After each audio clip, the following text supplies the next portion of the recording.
Je m'appelle Kafou Mounira. Je suis la promotrice de l'entreprise Temle Weteu. L'entreprise Temle Weteu est spécialisée dans le domaine de l'agricole, notamment le maraîchage.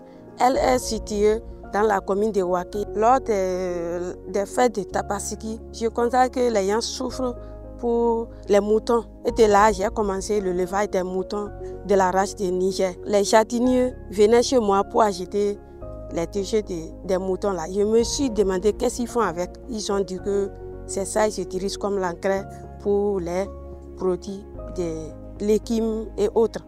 Bon, je me suis dit, comme c'est pour moi, pourquoi je vais donner ça aux autres? Donc moi-même, je vais commencer le jardinage pour voir si ça va donner. Et avant l'activité, je me souciais de l'eau et de la partielle. Étant donné que mon mari c'est un plombier, il s'est débrouillé pour faire un forage pour notre élevage. Et c'est de là j'ai dit que nous allons économiser, acheter un terrain.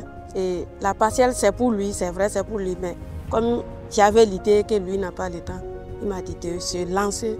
J'ai eu vraiment des critiques parce que je suis une femme et je suis mariée. Et la religion aussi était un problème pour moi parce qu'il disait que je dois toujours porter pain.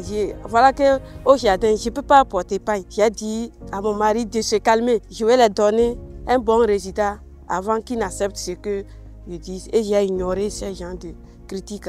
Bon, à la fin, ils ont compris que j'avais raison. Ça n'a pas été facile, surtout quand on vit dans la maison familiale. C'est pas facile. Le moment que ma femme a commencé par faire ces travaux-là, mes amis se moquaient de moi. On était comme ça, en train de faire un peu, et tout ce qu'elle veut, je suis là pour lui supporter. Et c'est comme ça qu'on a commencé. Même les gens disent que nous sommes des musulmans. Une femme ne devait pas abandonner son mari et partir voyager loin. Les gens disaient ça, j'ai dit ça va s'arranger, on va s'arranger un jour. Mais avec un moment, les gens ont constaté que c'est là où ils sont en train d'aller, ils vont loin. S'ils voient que ce que je suis en train de faire dans le jardinage, c'est vraiment que je ne peux pas laisser pour prendre soin de la maison, ils peuvent décider de faire le thé à notre enfant pour partir à l'école, ou bien il peut même lui amener. Depuis que j'ai commencé l'activité de maraîchage, vraiment, ça me donne de la joie. Parce que lorsque je commence à travailler, je sens que je suis à moi-même. Et à la fin, les récoltes me donnent de l'argent et je me vois libre. Et je vois que d'autres femmes me respectent beaucoup maintenant. Même mon mari, quand il veut faire quelque chose, il demande mon avis. Souvent, je voyage, je ne la donne pas l'argent. Je viens, c'est elle qui supporte la maison.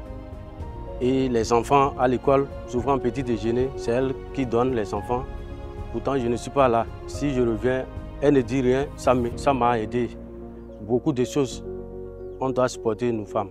Le mariage ne signifie pas de rester à la maison. Non.